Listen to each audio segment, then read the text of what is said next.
Mesdames et Messieurs les ministres, Mesdames et Messieurs les ambassadeurs, Mesdames et Messieurs les élus, Monsieur le chef d'état-major des armées, Monsieur le délégué général pour l'armement, Monsieur le chef d'état-major de l'armée de terre, Monsieur le président du J4, Messieurs les présidents, Mesdames et Messieurs les officiers généraux, chers amis.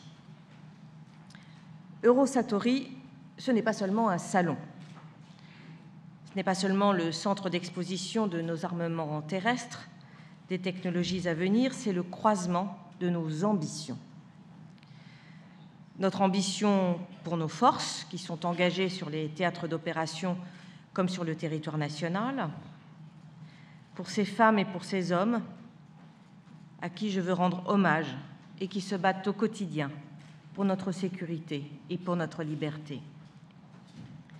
Notre ambition pour nos armées, des armées françaises qui entament une remontée en puissance exceptionnelle, qui renouvellent massivement leurs équipements et leur matériel, des plus petits aux plus imposants.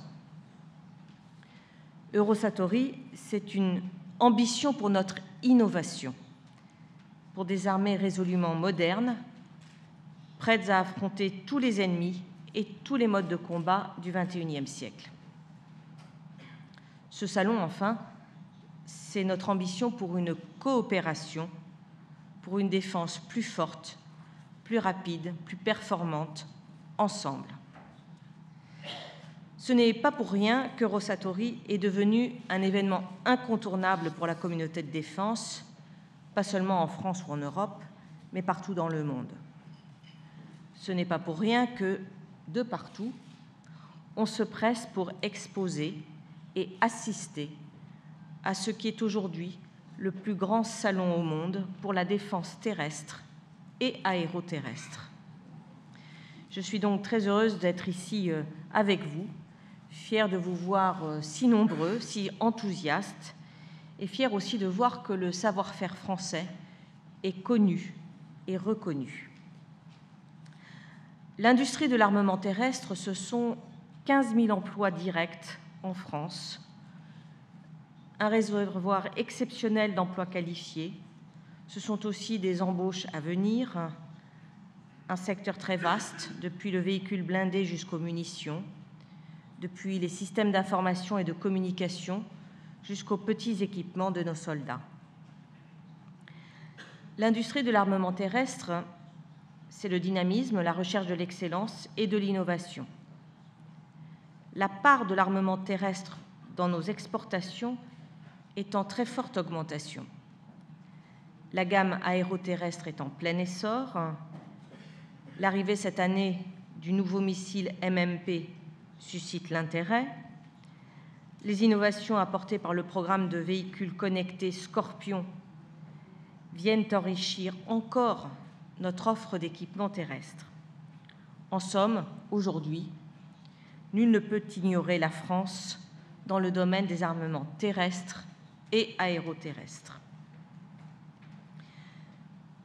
Comme vous le savez, la France a fait le choix d'une défense forte, complète et renouvelée.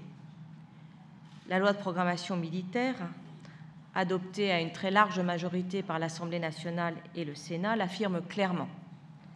Le renouveau de nos armées commence. Sur la période de la programmation, ce sont 295 milliards d'euros qui seront consacrés à nos armées, avec comme objectif de dédier, suivant l'engagement du Président de la République, 2% de notre PIB à la défense d'ici 2025. Et le renouvellement des équipements et des matériels est au cœur de cette loi de programmation militaire de choc qui va permettre une remontée en puissance majeure de nos armées. Depuis des années, notre engagement opérationnel est majeur. Nos équipements sont employés intensément et éprouvés dans des conditions souvent hostiles. Et dans ces conditions, bien souvent, quelle a été notre réponse? Des programmes d'armement retardés, encore retardés et parfois même annulés. C'était dangereux pour nos forces, dangereux pour notre supériorité opérationnelle, c'est fini. Le programme Scorpion va donc être accéléré et le nombre de livraisons augmenter. D'ici 2025, la moitié des livraisons les plus stratégiques du programme seront effectuées. Ces équipements seront plus nombreux, plus modernes, mais ils devront aussi être plus disponibles. C'est une condition pour la qualité de nos entraînements et pour le succès de nos opérations. Et c'est pourquoi j'ai lancé un projet d'amélioration du MCO terrestre.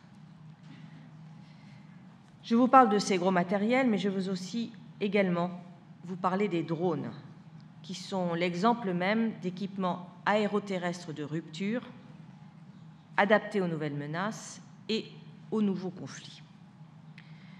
Je peux vous parler aussi des petits équipements si nécessaires à nos forces. Durant des années, ils ont été les variables d'ajustement de nos budgets et c'était inadmissible. Cette remontée en puissance exceptionnelle de nos armées, c'est autant d'opportunités pour notre défense, pour nos forces, pour notre industrie. Ce sont des commandes supplémentaires. Ce sont aussi des emplois supplémentaires. Ce sont enfin des sources d'innovation supplémentaires.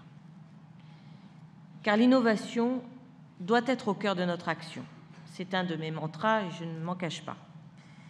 Mais quand je parle à l'armée de terre, je n'ai pas beaucoup de doutes. On comprend ce que ça veut dire d'innover. Chacun, ici, qui s'est rendu à la rencontre de nos forces en France comme en OPEX, le sait. Il n'y a pas plus ingénieux qu'un soldat face à un problème. L'innovation, souvent, part de ces idées simples mais géniales, tirées des nécessités de l'entraînement ou du combat. Cette innovation, elle part aussi de nos laboratoires, de nos start-up, ainsi que de nos grands groupes. Nous sommes tous les acteurs de l'innovation et nous devons le rester. La loi de programmation militaire prévoit un renforcement majeur de l'effort du ministère des Armées en matière de recherche et technologie. Le budget de la recherche et de l'innovation va être augmenté de plus d'un tiers, passant de 730 millions d'euros par an aujourd'hui à 1 milliard d'euros par an d'ici 2022. Et grâce à ces moyens nouveaux, nous allons pouvoir préparer pleinement les systèmes terrestres du futur, comme le successeur du Charles Leclerc, l'artillerie du futur ou l'équipement du Fantassin.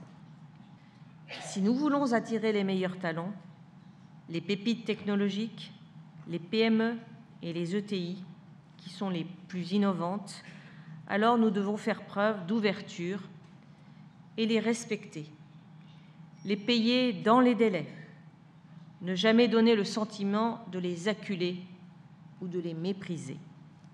En commençant cette intervention, j'ai parlé de 3 ambitions: la remontée en puissance de nos armées, l'innovation et la coopération. Le morcellement du paysage industriel européen est un frein à notre développement. Il empêche les industries d'atteindre des tailles critiques, de pouvoir peser pleinement face à des concurrents américains et asiatiques toujours plus forts. Je ne vois aucun panache à tenter de survivre seul quand nous pouvons réussir ensemble. Unir nos forces, c'est remporter des marchés, faire les meilleurs équipements au meilleur prix. Mesdames, Messieurs, nous avons aujourd'hui toutes les cartes en main pour réussir. Je le sais et je le vois bien. Je le vois à travers votre vitalité, votre détermination, à travers l'enthousiasme que suscite le salon Eurosatory. Je le disais, ce salon est au croisement de tous les grands enjeux pour nos équipements terrestres et aéroterrestres, pour notre industrie, pour notre défense, et j'en suis sûre, il sera une nouvelle fois pleinement à la hauteur des enjeux et des espoirs. Alors je vous souhaite plein succès et je vous remercie de votre attention.